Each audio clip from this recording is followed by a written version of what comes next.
बांग्लादेश एक ऐसा देश जो अपनी परेशानियों से जूझ रहा है, खुद को एक मुश्किल मोड़ पर पाता है। यहाँ के लोग सड़कों पर उतर आए हैं, अपनी आवाज बुलंद कर रहे हैं और अपने अधिकारों के लिए लड़ रहे हैं। इस उथल पुथल की जड़ में एक गहरी समस्या है, देश का विवादास्पद कोटा सिस्टम। यह सिस्टम जो कभी एक समाधान के रूप में देखा गया था, अब एक बड़ी समस्या बन गया है। यह सिस्टम हाशिए पर मौजूद समुदायों को ऊपर उठाने के उद्देश्य से लागू किया गया था, ताकि उन्हें भी समाज में बराबरी का मौका मिल सके। लेकिन अनजाने में आबादी के एक बड़े हिस्से में असंतोष के बीज बो दिए हैं। यह असंतोष धीरे धीरे बढ़ता गया और अब यह एक बड़े आंदोलन का रूप ले चुका है। कोटा सिस्टम असल में सरकारी नौकरियों और शैक्षिक अवसरों का एक निश्चित प्रतिशत विशिष्ट समूहों के लिए आरक्षित करता है, जो ऐतिहासिक रूप से वंचित रहे हैं। यह नीति उन लोगों के लिए बनाई गई थी जिन्हें समाज ने लंबे समय तक नजरअंदाज किया था, जो ऐतिहासिक रूप से वंचित रहे हैं। लेकिन इस नीति के कार्यान्वयन में कई समस्याएं आई हैं, जिससे समाज में और भी अधिक विभाजन हो गया है। हालांकि इस नीति के पीछे की मंशा नेक हो सकती है, जिसका उद्देश्य ऐतिहासिक अन्यायों को सुधारना और सामाजिक समानता को बढ़ावा देना है, लेकिन इसके कार्यान्वयन में चुनौतियां रही हैं। समय के साथ कोटा सिस्टम एक विवादास्पद मुद्दा बन गया है। कई लोगों का तर्क है कि यह उल्टे भेदभाव की व्यवस्था बनाता है।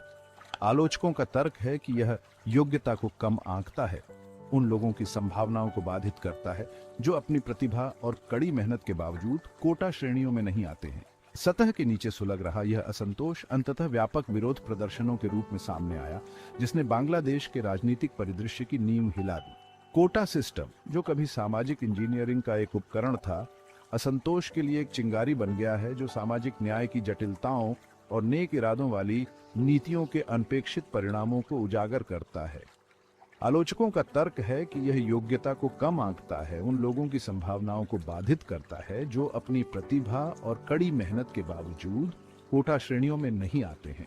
सतह के नीचे सुलग रहा यह असंतोष अंततः व्यापक विरोध प्रदर्शनों के रूप में सामने आया, जिसने बांग्लादेश के राजनीतिक परिदृश्य की नींव हिला दी।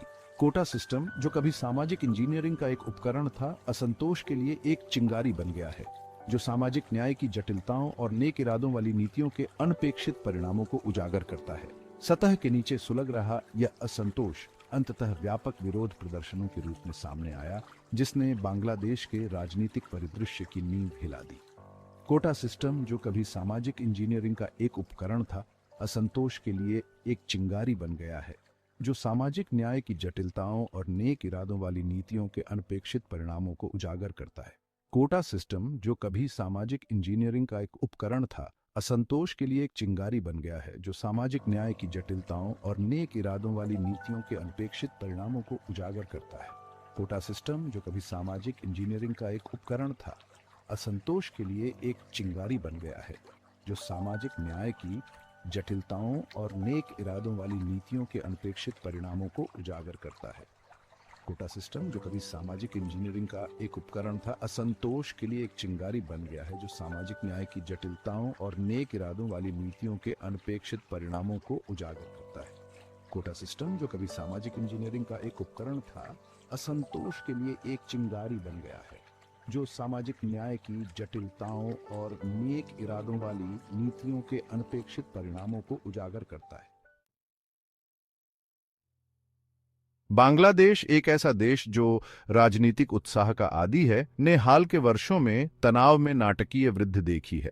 कोटा सिस्टम के खिलाफ विरोध प्रदर्शन हिंसक होते गए, जिससे देश में अस्थिरता और बढ़ गई। छात्रों और युवा कार्यकर्ताओं द्वारा एक स्वर में अपनी आवाज उठाने के साथ जो शांतिपूर्ण प्रदर्शन शुरू हुए थे, वे जल्दी ही अराजकता और टकराव में बदल गए। इन प्रदर्शनों का उद्देश्य शिक्षा और रोजगार में कोटा सिस्टम के खिलाफ था, लेकिन जल्द ही यह व्यापक असंतोष का प्रतीक बन गया। ढाका, देश की हलचल भरी राजधानी, की सड़कें युद्ध का मैदान बन गईं, जहां हर कोने पर संघर्ष और हिंसा का दृश्य था। प्रदर्शनकारी कानून प्रवर्तन एजेंसियों से भिड़ गए और पुलिस ने आंसू गैस और लाठीचार्ज का सहारा लिया। आंसू गैस और गुस्साई भीड़ की गूंज से भरी हवा ने एक ऐसे देश की भयानक तस्वीर पेश की जो बर्बादी के कगार पर है।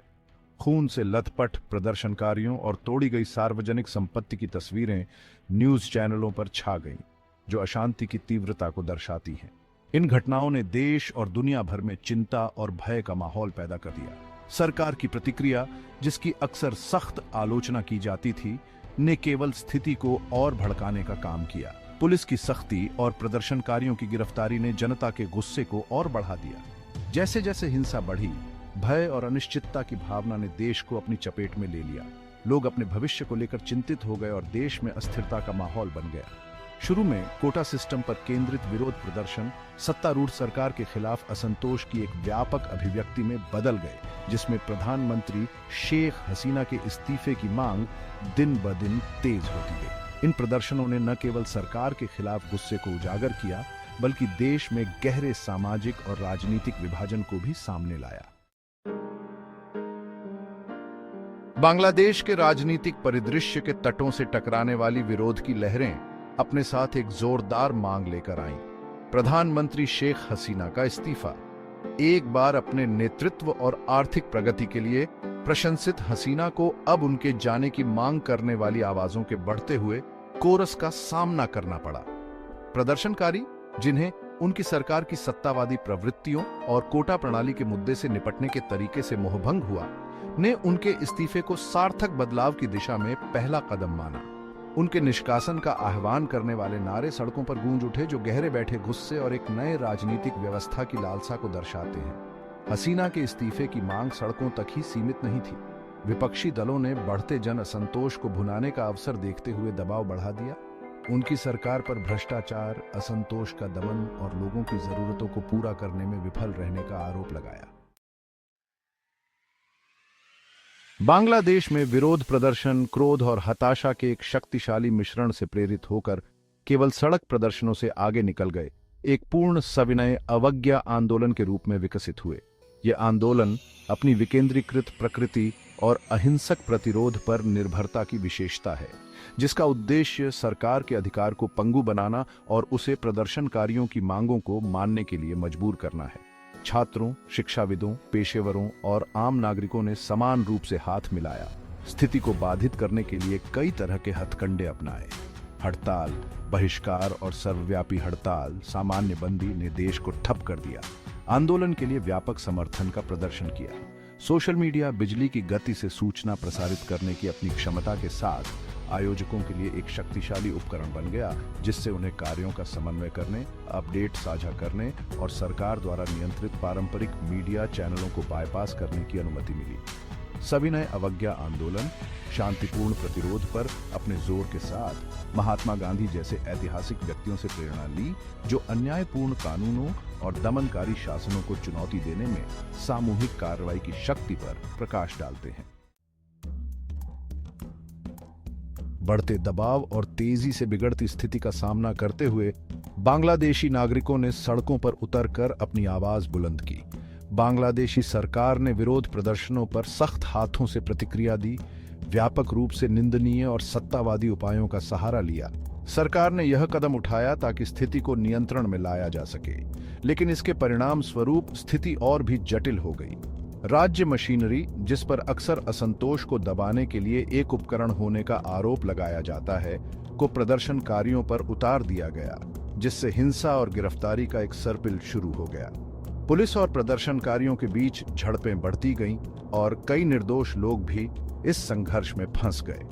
इंटरनेट सेवाओं को विरोध प्रदर्शनों को सुविधाजनक बनाने और सूचना के प्रसार में उनकी भूमिका के कारण राष्ट्रीय सुरक्षा के लिए खतरा माना जाता था। उन्हें पूरी तरह से बंद कर दिया गया था या बंद कर दिया गया था। इंटरनेट बंद होने से लोगों की जानकारी प्राप्त करने की क्षमता पर गहरा असर पड़ा। यह डिजिटल ब्लैकआउट, जबकि असंतोष के प्रसार को रोकने के उद्देश्य से था, केवल प्रदर्शनकारियों को और अधिक क्रोधित करने और अंतर्राष्ट्रीय पर्यवेक्षकों के बीच चिंता बढ़ाने का काम करता था। अंतर्राष्ट्रीय समुदाय ने इस कदम की कड़ी निंदा की और इसे अभिव्यक्ति की स्वतंत्रता पर हमला बताया। दंगा गियर और आंसू गैस से लैस सुरक्षा बलों की प्रदर्शनकारियों से झड़प हो गई। भीड़ को तितर-बितर करने के लिए अक्सर अत्यधिक बल का प्रयोग किया गया। आंसू गैस के गोलों और लाठीचार्ज ने स्थिति को और भी तनावपूर्ण बना दिया। खून से लथपथ प्रदर्शनकारियों और मनमानी गिरफ्तारी की तस्वीरें सोशल मीडिया पर छा गईं, जिससे गुस्से की आग भड़क उठी और अपने आलोचकों को किसी भी कीमत पर चुप कराने के लिए दृढ़ सरकार के आख्यान को मजबूत किया। इन घटनाओं ने देश में मानवाधिकारों की स्थिति पर गंभीर सवाल खड़े कर दिए हैं। बांग्लादेश में अशांति, हिंसा और असंतोष के दमन की अपनी परेशान करने वाली छवियों के साथ दुनिया के पटल पर किसी का ध्यान नहीं गया। सरकारों और अंतर्राष्ट्रीय संगठनों ने बिगड़ती स्थिति पर गहरी चिंता व्यक्त की। बांग्लादेशी अधिकारियों और प्रदर्शनकारियों दोनों से संयम बरतने का आग्रह किया। संयुक्त राष्ट्र शांति और मानवाधिकारों का एक प्रकाश स्तंभ ने संवाद और संकट के शांतिपूर्ण समाधान का आह्वान किया। संयुक्त राज्य अमेरिका, जो अक्सर इस क्षेत्र में महत्वपूर्ण प्रभाव रखता है, ने बांग्लादेशी सरकार से मौलिक स्वतंत्रता का सम्मान करने और विरोध प्रदर्शनों से निपटने में संयम बरतने का आग्रह किया। एमनेस्टी इंटरनेशनल और ह्यूमन राइट्स वॉच सहित मानवाधिकार संगठनों ने प्रदर्शनकारियों के खिलाफ बल के अत्यधिक उपयोग और बोलने की आजादी पर कार्रवाई की निंदा की। दुरुपयोग और मनमानी हिरासत के मामलों को दर्ज करने वाली उनकी रिपोर्टों ने बांग्लादेश में मानवाधिकारों की स्थिति की एक भयावह तस्वीर पेश की। अंतर्राष्ट्रीय समुदाय की प्रतिक्रिया, जबकि बड़े पैमाने पर चिंता के बयानों और बातचीत के आह्वान तक सीमित थी, बांग्लादेशी सरकार द्वारा सामना की जा रही वैश्विक जांच और विरोध प्रदर्शनों से निपटने के कारण हुई प्रतिष्ठा को नुकसान पहुंचाती है।